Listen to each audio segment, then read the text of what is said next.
Welcome, everybody. My name's Matthew Manning, and I am coming from the U.S. Department of Energy. I work as a senior advisor in Office of Market Development. So today, I'm here to talk about the U.S. strategy and some policies and how we are developing hydrogen markets and what our outtake is.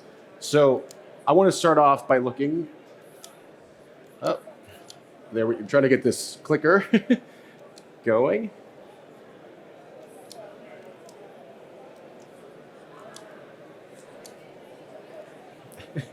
No problem.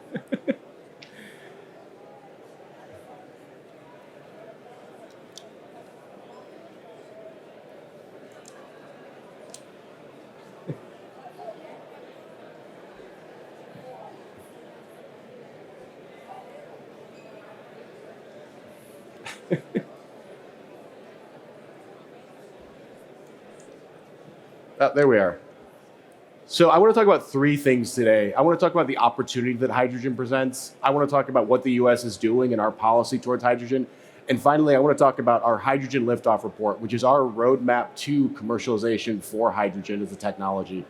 So first, I want to start with the TRL spectrum. We've all seen this. We all know TRL 1 through 9, but what does it really mean? Hydrogen projects span this TRL spectrum, and we need to keep funding projects at every TRL level. And we need to work towards the commercial debt piece. And this is one of the big gaps right now in the industry is commercial financing. But let's move on to what our goals are for carbon dioxide emissions and removal. So we are trying to reach net zero by 2050, and hydrogen's a key piece of this strategy. So to move forward with this, we need to be aggressive in our decarbonization goals. So we laid out our national hydrogen strategy, and there's three main pillars of this strategy. First, we want to target strategic high impact use cases. So I'll go through what those high impact use cases are later. Next, we want to reduce the cost of hydrogen through large scale investments, which we've been doing. We invested $750 million a few months ago in electrolyzer research. We want to continue to buy down the cost curve to make hydrogen more available and hydrogen value chains more available across the globe. And three, we want to focus on regional networks. I'm going to talk about our hydrogen hubs and how each of them has a special use case and how we just see a hydrogen economy developing upstream and downstream. So let's talk a little bit about the hydrogen hubs. So last October, President Biden announced 7 regional hydrogen hubs.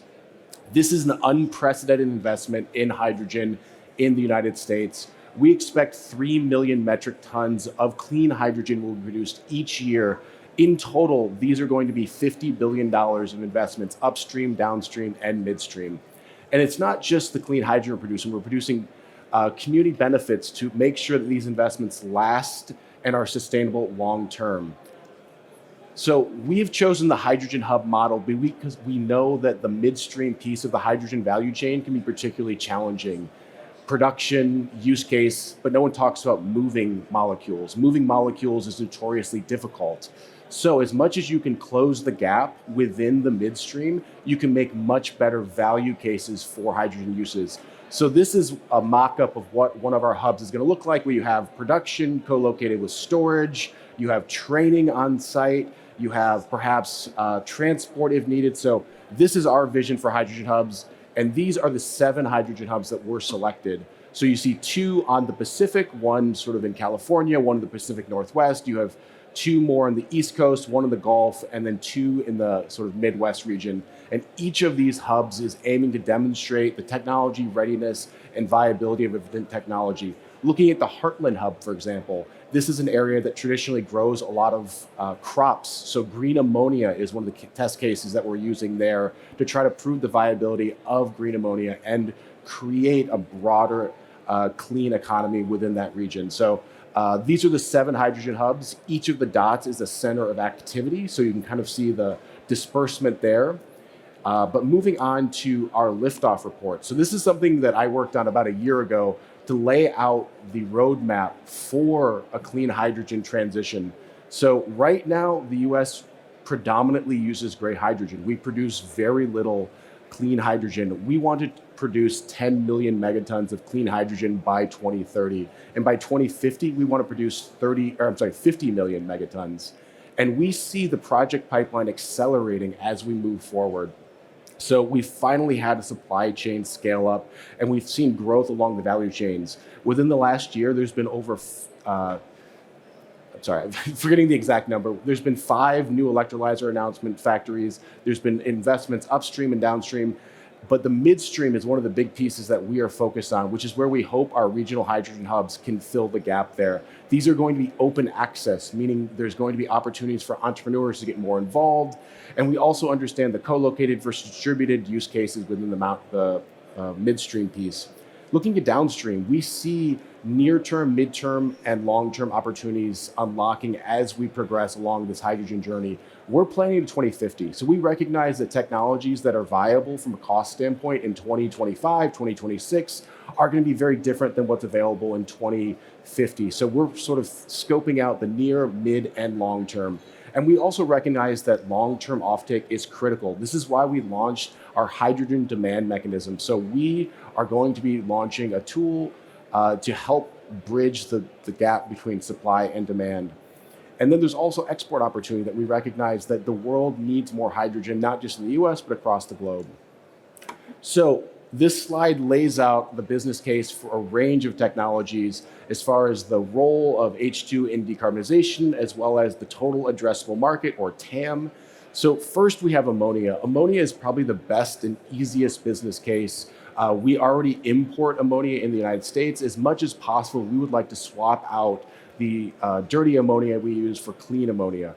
Refining, the majority of hydrogen used today in the United States is in the refining sector. So this is a low switching cost. It's mostly getting the buy-in from industry to make that switch and making the cost competitive.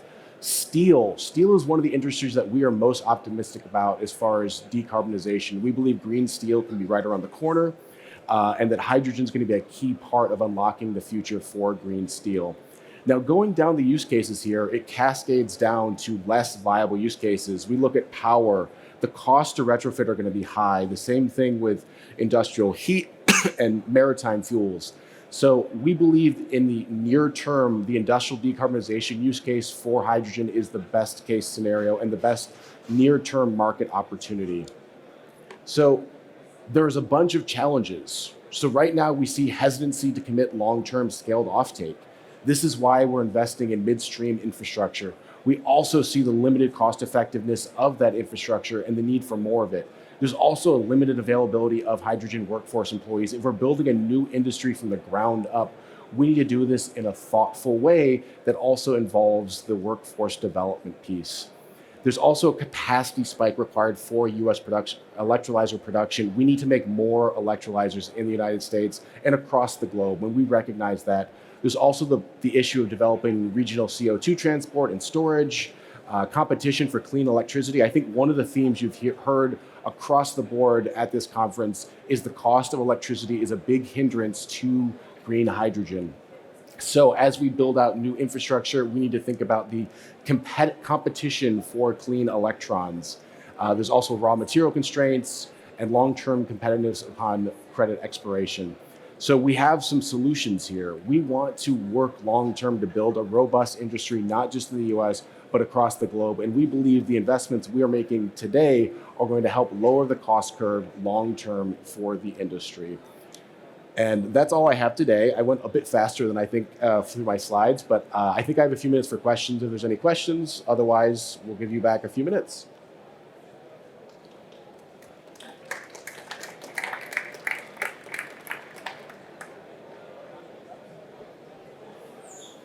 First, thanks, Matthew. Can you comment for the benefit, perhaps, of a European audience on how any potential change in administration in the States does and doesn't affect what's going on? You know the question. There's no real comment there. Obviously, the work we're doing here, we believe to be investing in communities across the U.S., not just certain community. Very good question. But I think we believe what we're building is long-term. Cool, thank you.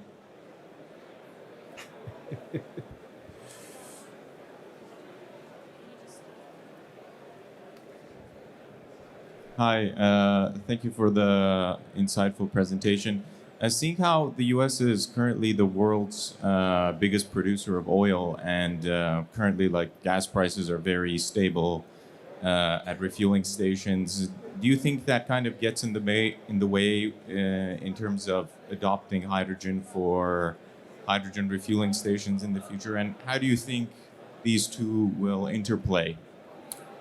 So I think with hydrogen use cases, transportation is going to be a more costly use case, particularly in the light to medium duty. Right now, we are looking at heavy duty as well as mining equipment, but I think that the use case for hydrogen needs to be very specific.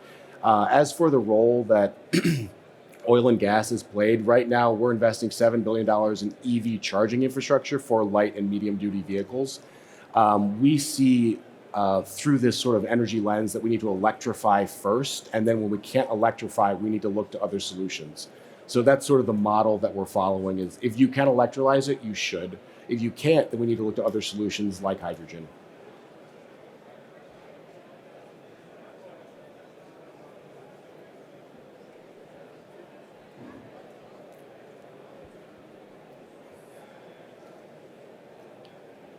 Hi there, thanks. Dan from Access Insurance.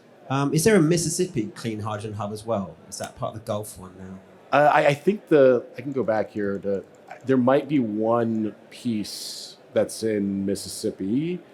No, actually, it's Louisiana, Texas. I think Mississippi. So through this strategy, we are trying to unlock other economies of scale. So I think Mississippi's interested in getting involved in clean hydrogen, but they're not part of the Gulf Coast Hydrogen Hub. Thanks. Hi. What is the timeline and the perspective from the government to deploy funds to the hydrogen hubs? So right now we're in negotiations with these 7 hydrogen hubs, and we hope to exit those final negotiations as soon as possible.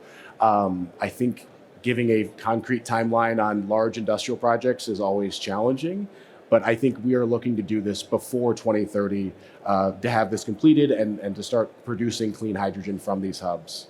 But right now, we are still in final negotiations for these projects. So is there any perspective in terms of not necessarily negating, but giving exception to some of the previous DOE, I'll just say it, NEPA requirements, and how those NEPA requirements play into being able to clear the different phases for deployment of the funds? Is there any thought that will be allowed? I think within the permitting and NEPA piece, we want to do a very thorough NEPA analysis and follow guidelines, but these are projects that we want to move forward with. And permitting is always something that's considered, but as these are DOE projects and there's been a lot of the work done on the back end, we're hoping for a somewhat expedited timeline there.